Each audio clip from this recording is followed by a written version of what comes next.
Hey, this is Marv from Pods Like Us, the show where we help you to find your next podcast addiction. And you're listening to Trimming the Musical Fat, a show where Paul and Stephen tell you all you need to know about and more about the music that you love. What's that smell? Oh, that would be me. I've been swimming in raw sewage. I love it. I love it. That's the signal. Let's go. Do it.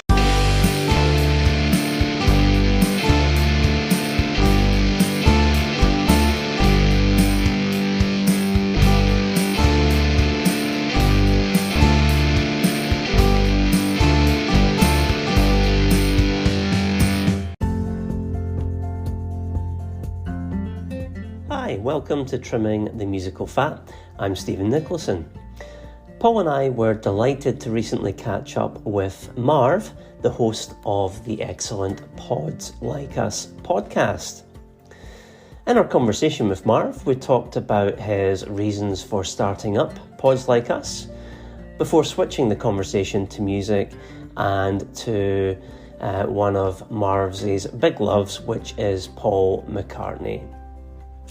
And we had such a good time speaking to Marv that you'll find that in the coming weeks we'll also be releasing a bonus pod with some of the outtakes from that recording session. And I will apologise in advance for some of the poor audio quality contained in this particular episode.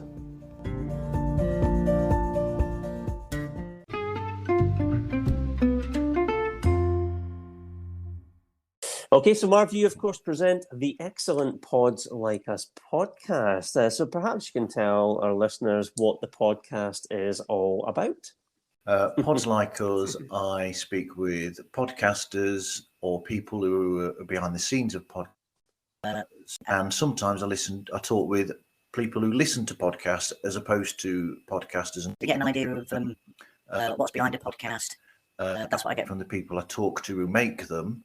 And then the people who listen to them, I try to find out what it is that they're listening for and their listening habits. It's just opening people's minds to going out there and searching out new shows and new ideas, basically.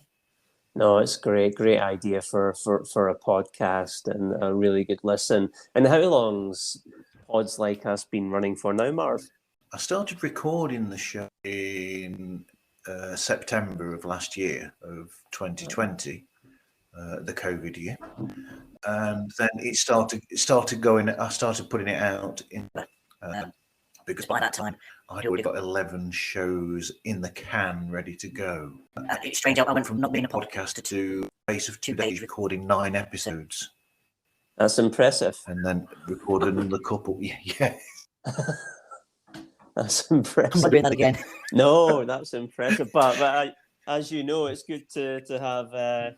It's good to have them in the can and out there. If somebody does like one, then boom, immediately they've got quite a few others to go to as well. So if you could have anybody in the world to guest on your show, of course, other than Paul and I, who would that person be? I don't know. Because I remember I was talking to, I'm going to name drop here. I was talking to Robbie from Out of the Blank. That was the first show that I made.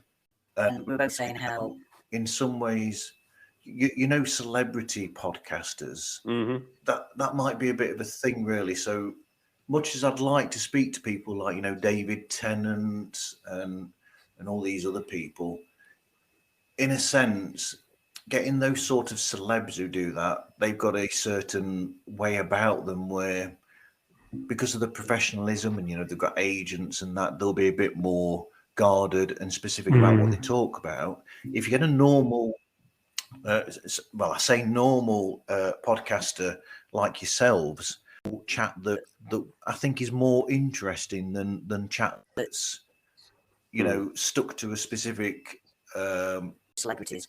You will get they will be picky and they will choose how they respond and be a bit more guarded. Whereas I prefer there is a sort of structure to the show that I make, but I love tangents.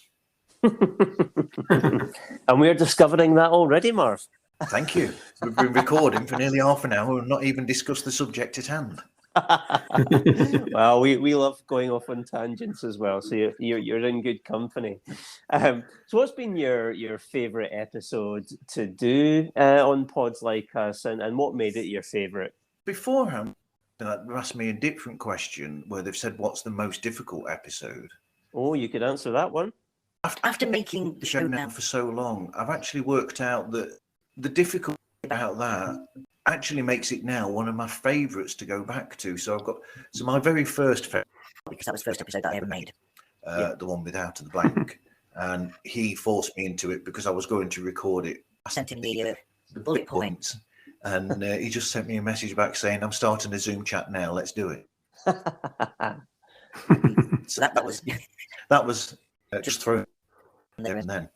And then That's good, I'll though. go to another one where, because it forces you into it. It's sort of like, you might say, I will get to it. but for somebody just to say, right, do it now. Let's go, It pushes in, which is cool. Yeah. So I was talking with Sean O'Connell from the show Real Blend. And he is the managing editor of a company called Cinema Blend. And he makes Real Blend, the show that they make, is a film podcast. And of course, he's more professional, shall we say, his job, get hold of. And so he very happily said yes, but I couldn't get the other two presenters. So Time of the recording, and he suddenly sent me a message saying, I won't be ready on time. I'm in a meeting. We'll make it an hour later. And I said, okay. Show booked Then. So I'm thinking, I'll go off, get a drink, get ready, and an hour. And then 15 minutes later, he says, I suddenly got a message saying, I'm ready now. You got me for 45 minutes. Okay. Because I like to have a nice period, so I always like an hour and a half to 2 hours, and then get an episode out of that. Yeah. So for him to suddenly say, you got 45 minutes and we'll do it now, then I'm thrown at the deep end. And this is during that run of the 9 shows that I did in the bunch of 9 that I did initially. So this is new to me. I've only been doing it for a day or two at this point. Yeah.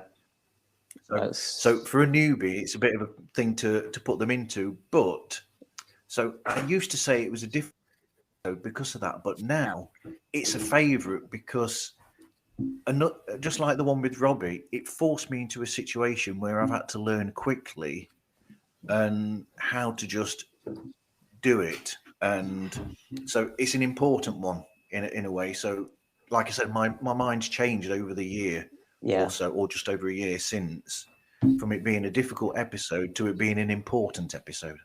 Excellent. And you won't believe me, Marv, but I went for a walk yesterday, and guess what episode I listened to? It was that one. That's the one you listened to? Wow. That was the one I listened to yesterday. Couldn't make Did that my up, nerves could you? show? No, not at all. Not at all. And No. he was a really good guest, wasn't he? Because that was another difficulty. Yeah, he was. But it was difficult as well because he, as part of his job, he interviews people like Word and Martin Scorsese and all these top, Spielberg and all these people, and I'm thinking, Tarantino. I'm a newbie, and I'm talking to, yes, Tarantino. They've interviewed 3 times on their show. They've had him for 5 hours. Unbelievable. I mean, and I'm interviewing this chap, and I'm thinking, No, the sweat coming off your forehead. It's like, oh. I had a bucket underneath me to catch it. Yeah, good. No, well, it certainly you came across well, so you were fine. You got away with it. Brilliant. So I'm glad. So, what would you say your favourite McCartney album is, and why? It's maybe a hard question. A lot of people would go to Band on the Run, but I'm not going to go with Band on the Run. Mm-hmm. It's different according to what type of McCartney that I like. I thought that Tug of War was a cracking album in 1982. But actually, actually, rather than say my favourite, I'll say an album that I think that is overlooked.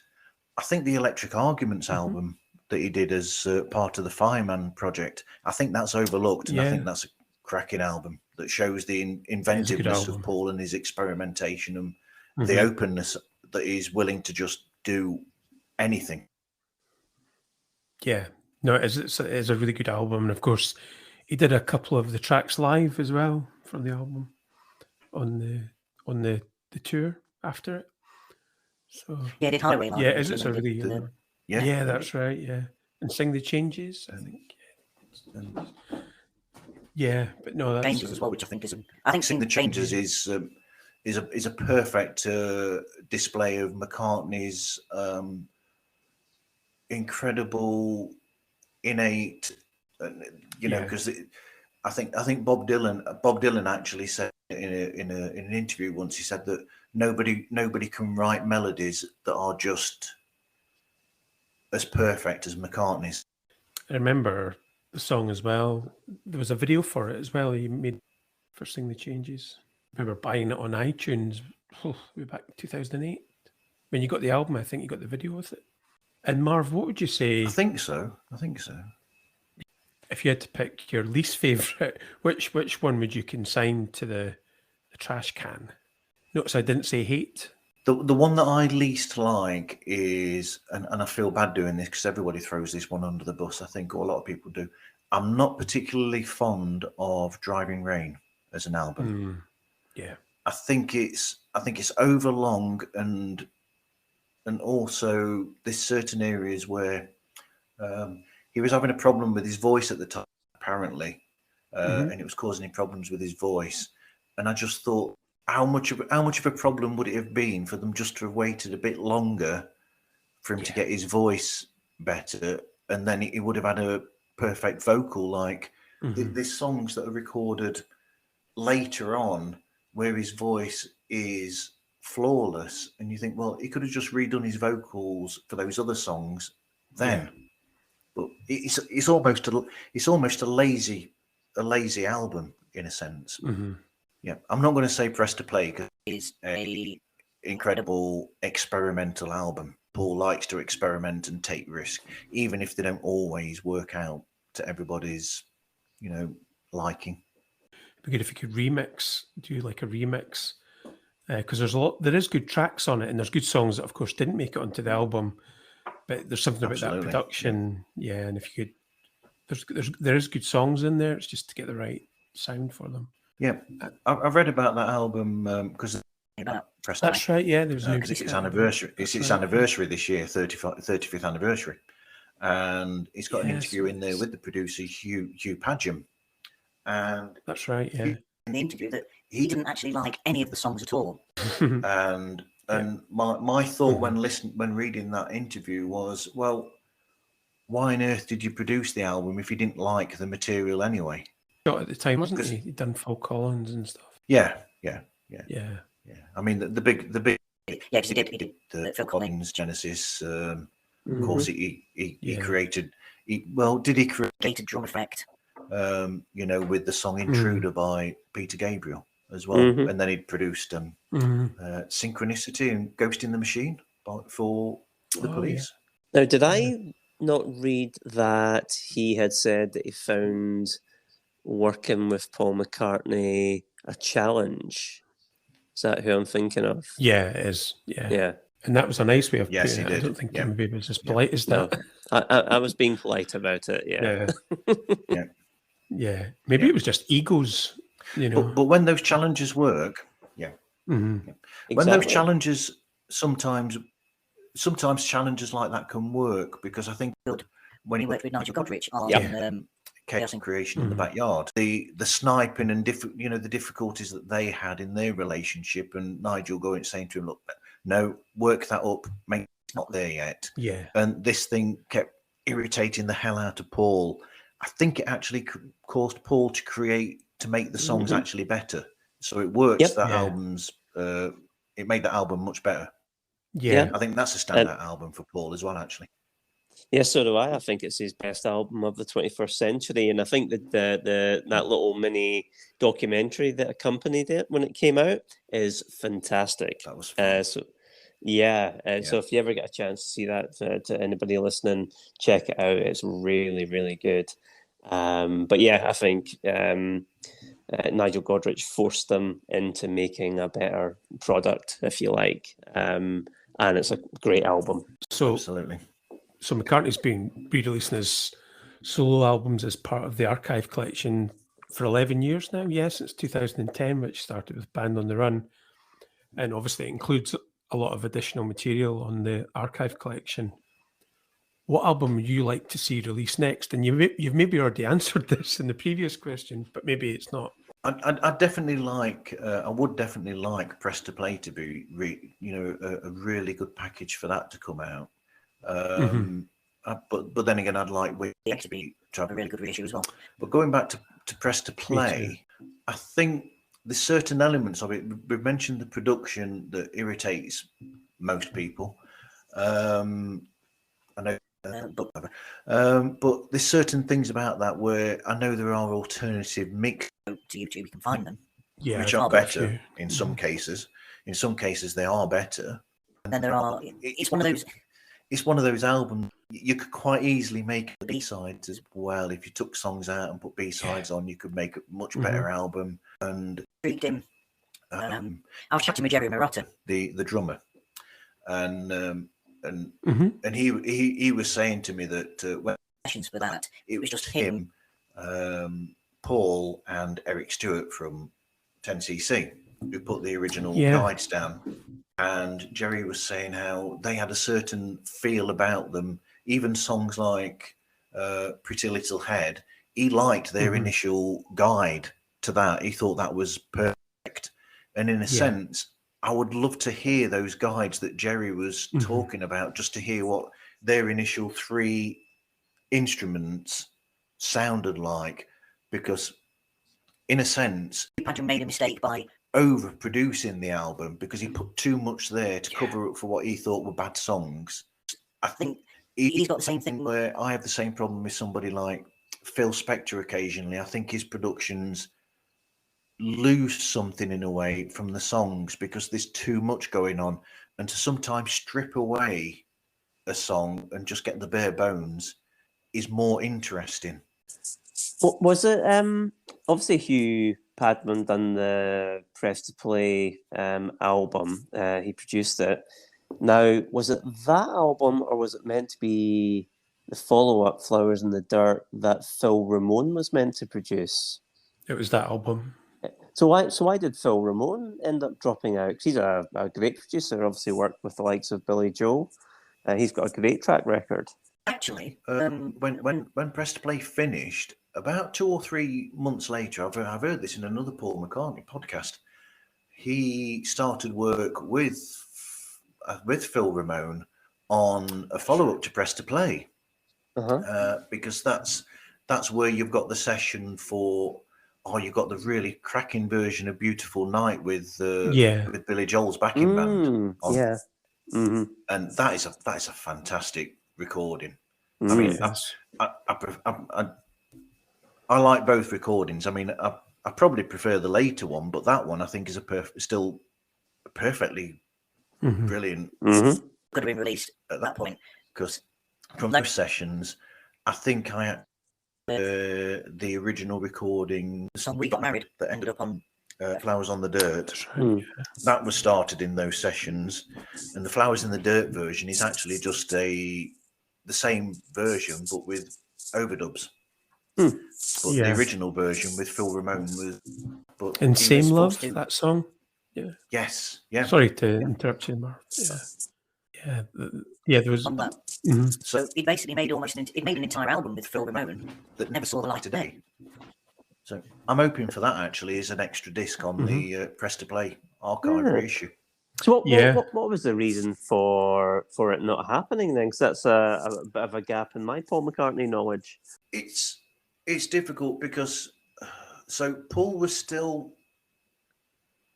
There were weird sessions, so he'd got those songs like that, but he was still in experimental mode as well from press to play.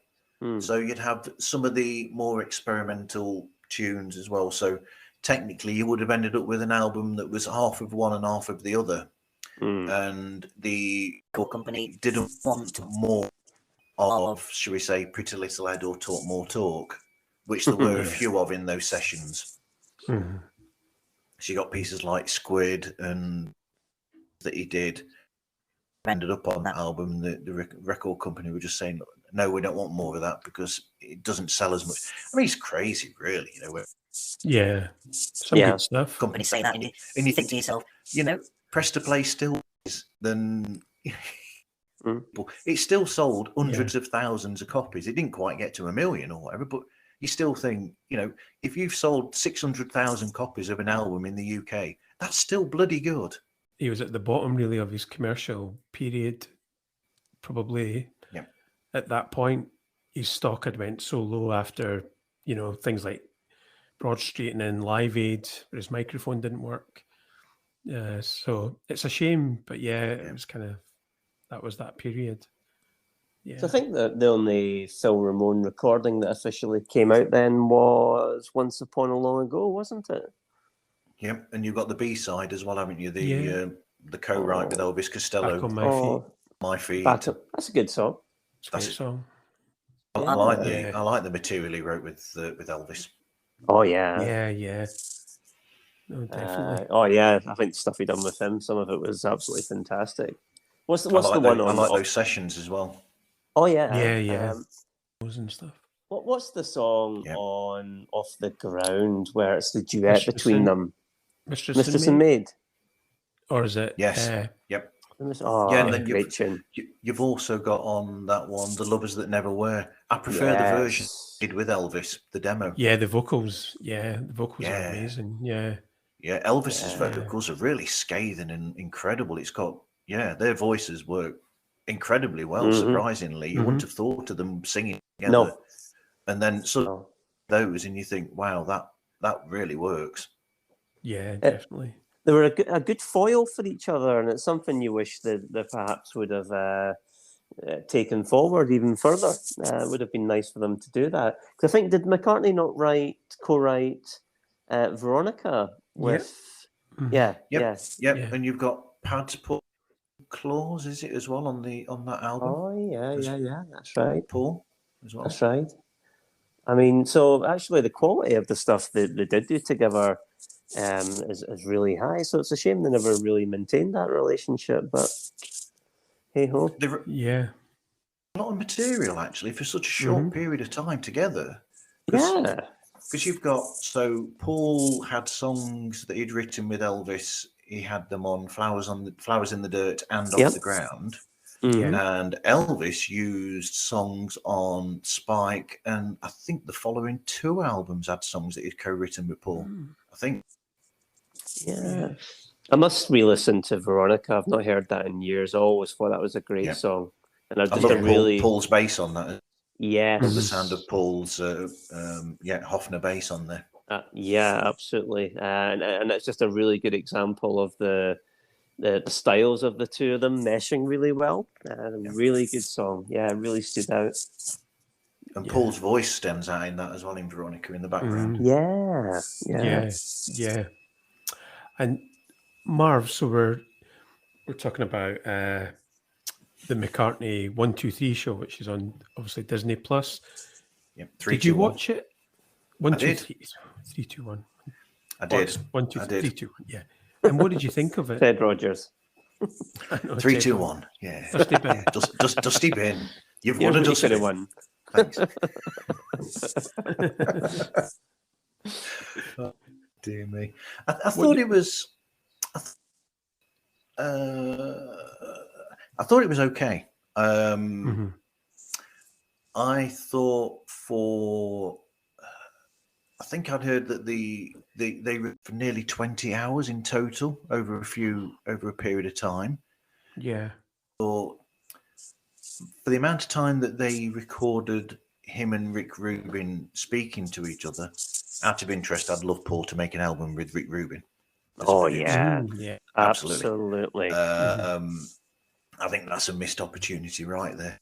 Absolutely. But I thought for the amount of time that they got, there's not actually much material there, and they could have actually gone into more. They could have made it longer. They could make a second. Yeah. But some of his memories as well that they've put across, we're all the same. When we get older, your memory's not quite the same as it was, and you don't remember things quite. So some of the things Paul comes out with, I almost wish that they had people there checking these facts Fact checked first, doing a fact check, and then saying that's wrong. We'll not have that in the with this bit where he's talking about another Wing song or something. Because and it's very heavy, that show on the Beatles as well. Not much solo. Very heavy on the Beatles, not very much solo, which I might add is a good thing about the new Paul McCartney lyrics book. It's half and half. Good. It's half Beatles and half the other 50 years of his career. That's good, because he tends to play down as, particularly in interviews, it's always the same stories. Hey Jude and John, the movement you need is on your shoulder, and it always seems to be the same stories. And what was good what I would say was good in the 321 documentary was when he was talking about temporary secretary. That was quite good. He was talking about that. I saw him doing that in Birmingham when I saw him in Birmingham. Cool. Went to see him at Birmingham, and all of a sudden that synth thing started, and I thought, and I was just sat there and I was thinking, God, he's doing temporary secretary. Yeah. And I could not believe it. And then an official actually came up to me and he sort of tapped me on the shoulder and he says, "Can you stop videoing?" Really? Because I was videoing it, I was going to post it up. And they were sort of saying, "Don't post it up because it's like a surprise." And I sort of get what they meant.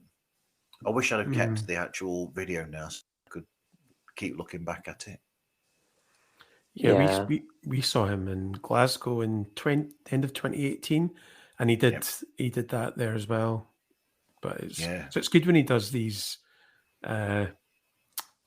cold cuts, if you like, that nobody, like the people that are, I suppose the majority of people that are going to see him in concert or watching the program, it is probably primarily for the Beatles stuff, but there's also a lot of fans that love his solo stuff, and I would find that more interesting because we've heard the Beatles stuff 100 times and over 100 times, Yeah, because I think when he did, they talked about Waterfalls as well, and that was great because it's one of those songs that's not really been given a lot of focus in that kind of environment before. So it was great to hear him talk about it, but also again pick apart the song as well and listen to the isolated tracks on it. And I would have liked a little bit more of the maybe the less famous material. But yeah, as you say, Marv, they've got enough material there. Who knows? Maybe we will get a season 2 and we'll get maybe more obscure stuff. Fingers crossed. I do know that Brian Ray, his guitarist / bass player, who does live thing for him, he was the one who suggested to Paul that they do Junior's Farm. Yeah. I don't know whether it'll work or not, but I messaged Brian a couple of years ago and said to Brian about this is where I'm going back to the Waterfalls, and I said to Brian, I said an interesting one for Paul to do live would be Waterfalls. I said you could do it almost as a laid back thing where Paul's there on the electric piano like in the song originally, but be backed up with like you could just imagine it in an alternative version where Brian and Rusty doing like acoustic guitars. So bring it back and make it into an acoustic laid back number. And then you'd have like Wicks doing something on the keyboard as well. And then just like almost like shakers from Abe in the background as opposed to drum. Yeah. Laid back into a, almost that you could just see them all there together in a small group. It's like a lot of these groups do when they do like an acoustic bit, and that sort of thing. and being reworked that way, and I think it would work really well like that. Or could he do "Oh Women, Oh Why"? He'd do that live. I mean, obviously his vocals. Yes, he couldn't do that now, but yeah, maybe in the past, yeah, if he'd done that live. But yeah, be quite a tough one on the vocals. He recreated that vocal though again, didn't he? Forgive me some slack.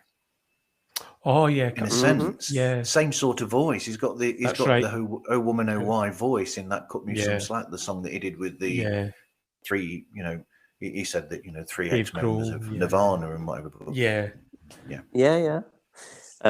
When we seen him live in 2018, I think it's actually two of the things I remember. One, it was actually nice to hear a Christmas classic done by the artist in the flesh, which was Wonderful Christmas Time.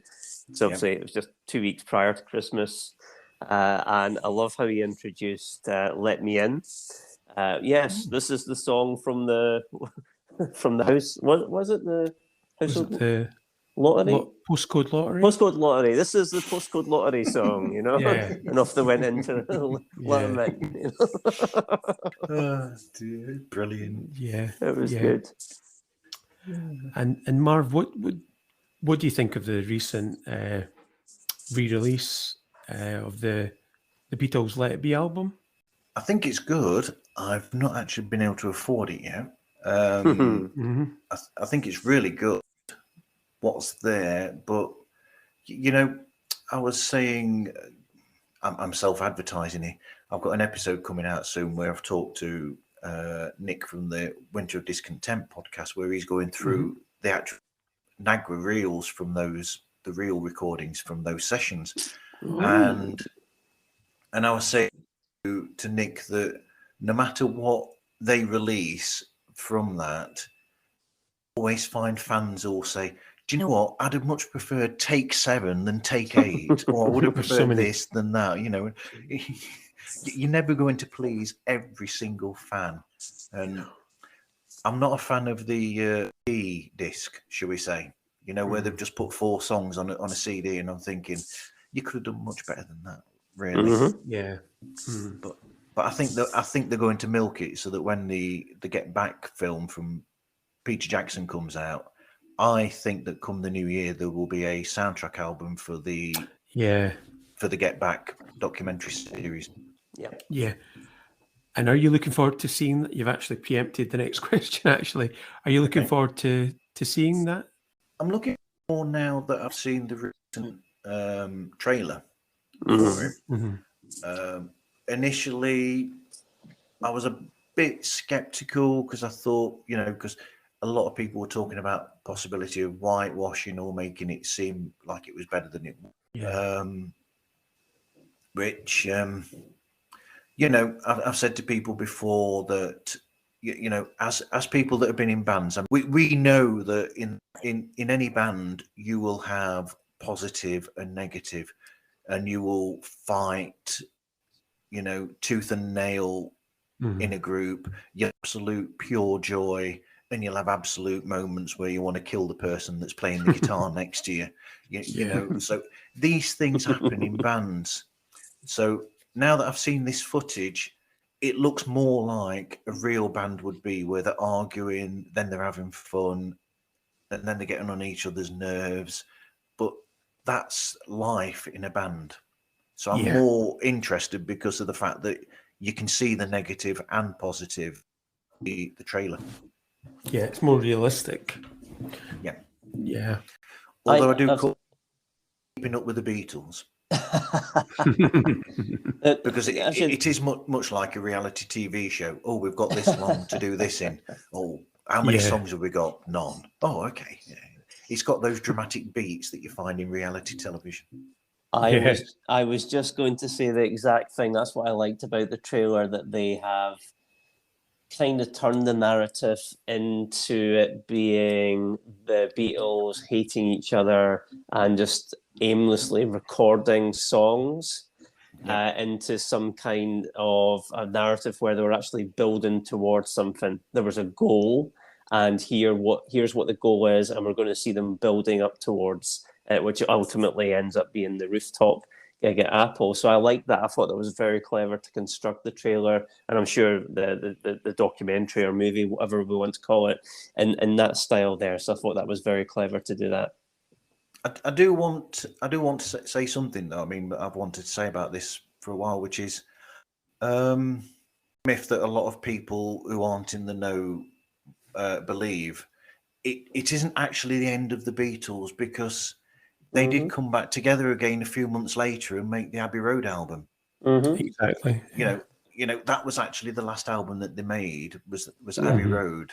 Let It Be, as it became, or Get Back as it is now, or whatever, that was just some sessions that were recorded 6 weeks after they'd just finished the sessions for the White Album. You know, crazy, isn't it? You know, which is crazy. You know, 6 weeks after that, we needed to have another 14, 16 songs written. And you think, up to speed, and you think nobody can do that. But no. So, they weren't splitting up at this point. It was possibly the beginning of it, but they still carried on until September, even though officially it was the following year. They actually finished in, I think, September, when John said that's it. I think it was. But so they carried on again for January, February, March, April, May, June, July, August, September, for another 8 months after that. And they made and they made a cracking classic album in that time. What many would consider their greatest album. One of their greatest, yeah. Love Abbey Road. Yeah, and it is interesting because, like, when they were making the film, well, certainly the original film, and there's a bit when they're in Twickenham, and you can just see they look absolutely freezing, but also they're only human as well. And like you're saying, a couple of months after the White Album, and they're in this place. There's no kind of atmosphere, and I think anybody would be a bit peed off, in that situation. Yeah, and being musicians, we don't want to be in a rehearsal at 9 o'clock in the morning. No, really, no. We want, because we've only gone to bed about 2 hours before then. That's right. Paul, do you want to tell Marv what you did to Dad's lovely original copy of the Let It Be album? The plush original release. Yes, the book. And the little box it came in. Do you want to tell Marv what you did to it when you were young? Well, that was another reason why I got him the Get Back book last week to make up for that. So it was way back in the 90s, and he actually had the Let It Be like box set, and it had a book and it had all the pictures. But of course, I wanted to put the pictures on my wall, so I ripped them out. Well, didn't rip them out, but cut them out, and also to put on videos that I'd made. So to put them on the video case. Which obviously is a silly thing when you look back. But hopefully they Get Back book. So. Yeah, I remember he wasn't overly happy when he came home from work that day, Paul. No, I know. And he still goes on about it to this day. As we say in the UK, Paul's name was Mud. That's right, yeah. Oh, yes.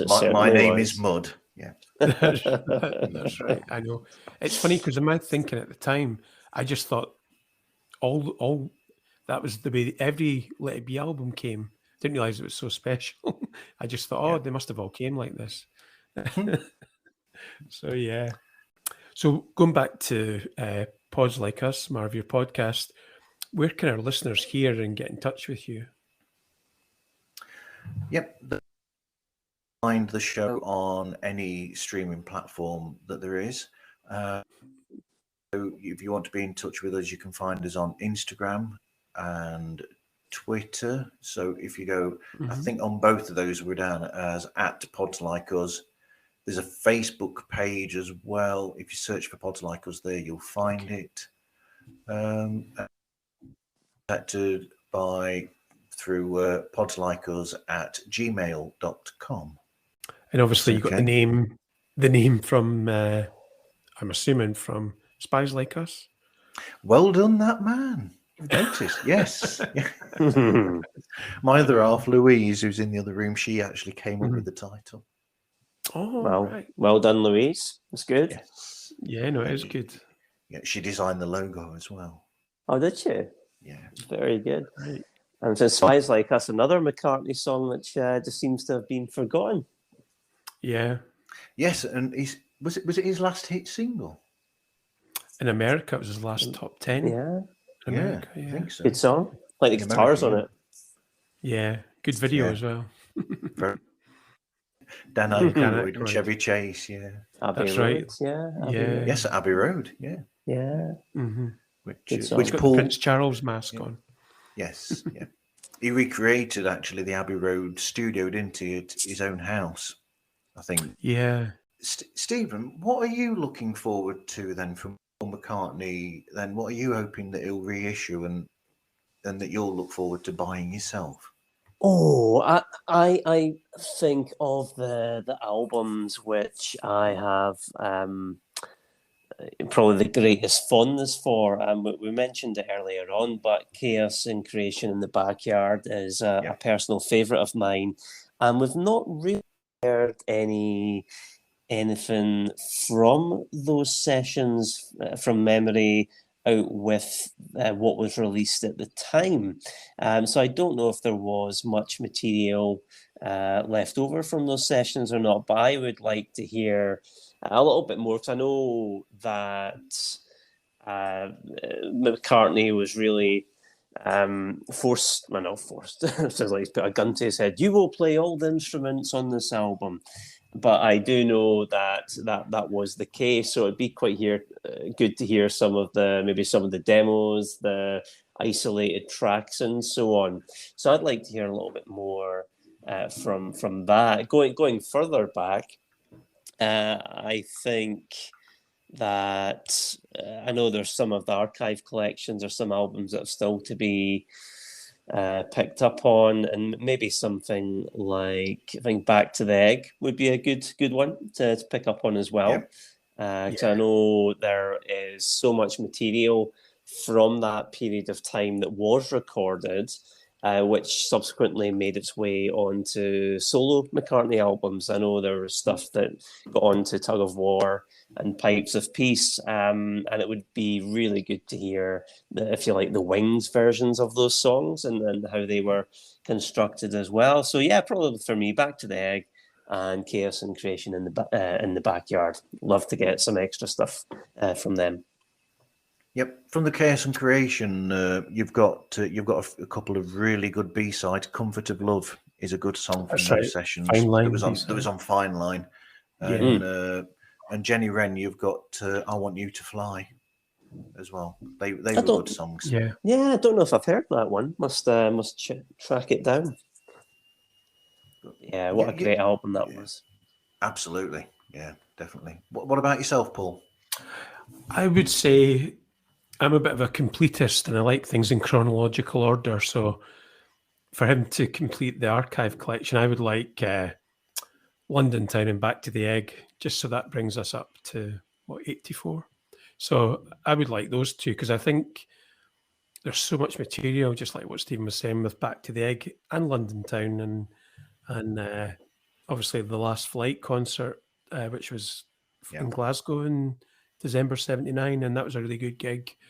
And so it'd be good to have that. And I suppose there's a lot of video footage as well from those two albums as well. And I think it'd be really interesting in just the story as well, because obviously, Jimmy McCulloch and Joe English had left halfway through London Town. So it'd be interesting just to kind of hear how that all developed and changed with the new members coming in and Back to the Egg. Yeah, but there's a wealth of material from that era as well. Oh, that you could go into, like Water Spout and Cage, and all sorts of things there as well. I mean, there again, you've got the experimental side of Paul. And in fact, with the London Town, you've got the last track, "Morse Moose and the Grey Goose," which is, that's an experiment in itself between Paul and Denny Lane. That built from just them messing about, trying to experiment and come up with something different. Yeah. No, I think exactly. And I'm Carrying is an amazing song. Oh, what a song. Brilliant song. Yeah. Yep. Now, do you guys know... George Harrison's favourite song from Paul McCartney? That's Was right, it yes. really? I was Solo just going, career, in fact. I was just That's going right. to say it sounds more like a George Harrison song, and I always wondered if McCartney had went out of his way to make it sound like it was a George Harrison song. You can actually singing that one actually with his Yeah. voice. It would suit his Definitely. range for sure. Oh yeah, yeah. Because actually, it sounds more like a George Harrison song. So that's interesting that he thought that was McCartney's best solo one. Yeah, I read that. Yeah. And I'm forgetting something really obvious, actually, in archive collection. I would love Give My Regards to Broad Street. So would I. Yeah. I would love that. I'd love more video, the filming as well, actually, of the band performances. Yeah, you know, like any songs that band. weren't used, for instance. You had some really good musicians there. Because I mean, you've Oh, got, yeah. even in the silly love songs section, you know, that a lot of people put down. Steve Lukather from Toto, and you've got Jeff Porcaro on drums from Toto. You got Johnson on bass. I mean, you could tell it's Louis Johnson in bass. That bass solo, can't you really? I mean, yep, absolutely. And then his main band for the other bits, you've got Chris. Dave Edmonds. Dave Edmonds, Ringo, of course. Is John Paul Jones in there? John bass, from Led Zeppelin. Eric Stewart in one bit. He does the So Bad section. That's right. Yeah, got shades on. The shades. Yep, inside. Yep. But well, there's a reason for that, isn't there? Because he had a motorbike accident, didn't he, Eric Stewart? And, right, I didn't realise that. Right. Okay. Yeah, he had a motorbike accident and he damaged his eye. Yeah. In the process, so that's why he wears shades, is to cover that eye. That he I didn't know that. Right. Yeah. I'd love to know if there was any additional material recorded for Broad Street, which hit the cutting room floor. So that would be interesting because that's a sentimental favourite of both Paul and I from back in the day. So yeah, I know it's got its detractors, but a big fan of that. I saw it the day it came out. Oh, did you? Did you? Right. I did. Yeah. But, how many people were there? A few. Literally a few. I know, about 7 or 8 as far as I can remember. I know, it's like come and gone in 1 week, wasn't it? Yes, it was. Yeah. But, did see the trailer for it when I went to see the original Ghostbusters. So they had the Give My Regards to Broad Street trailer. So at least I can say I saw a bit of it in the cinema. You brought another memory to mind there, where me and my 2 older brothers, on the same day, we saw all, because this is back in the day when cinemas weren't multiplexes, so or not all of them were. So this had 3 screens, and we watched the films that were on in all 3 screens. Really? We were given the money to go and basically get out of our mum's hair, and we went to go and watch all 3 films, and one of them was Ghostbusters. Oh, cool. Another one of them was Gremlins. At the same time. Classic. And I can't remember for the life of me what the 3rd film was, but we watched all 3 films that were out at the cinema that day. Brilliant. Classics, yeah. So there you go. And I bet it only cost about £4 or something to see all 3 of them. It probably did. I think was it 50 pence per ticket back then for us as kids? Something like that. Brilliant.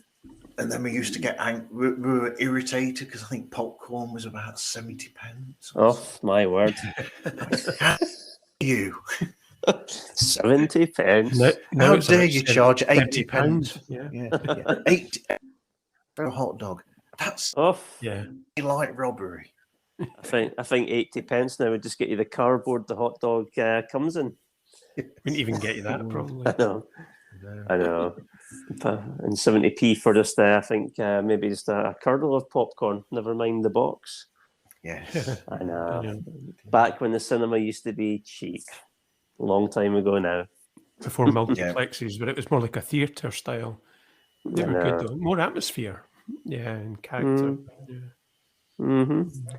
Then we're looking at that from rose-tinted spectacles, because then you forget things like how the seats, your knees would be It's true. hitting off the front of the seat in front of you, and you used to have the smoker, non-smoker section. You had that smell that comes with it. So yeah, you forget about the negative side of things. But yeah, it was nice when you had obviously proper curtains that opened and closed and such like intermissions. But again, you look back at that rose tinted specs. A lot of the time, you were annoyed because you were really into a movie, and you're like, "Oh, I don't need a break. Just keep going." So yeah.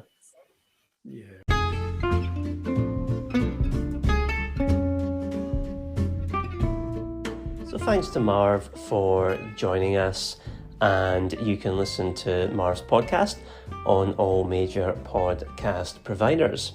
And thanks to you for listening as well. And remember, we will have the bonus pod of our conversation with Marv coming out in the next couple of weeks. So how can you keep in touch with us?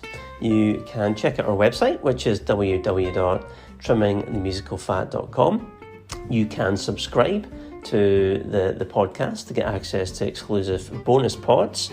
To do that, go to anchor.fm/TTMF/subscribe. You can email us at trimthemusicalfat@gmail.com. We are on Twitter with the Twitter handle Musical Trimming. You can also join our Facebook group, and you can check out our YouTube channel. So until next time, keep on trimming.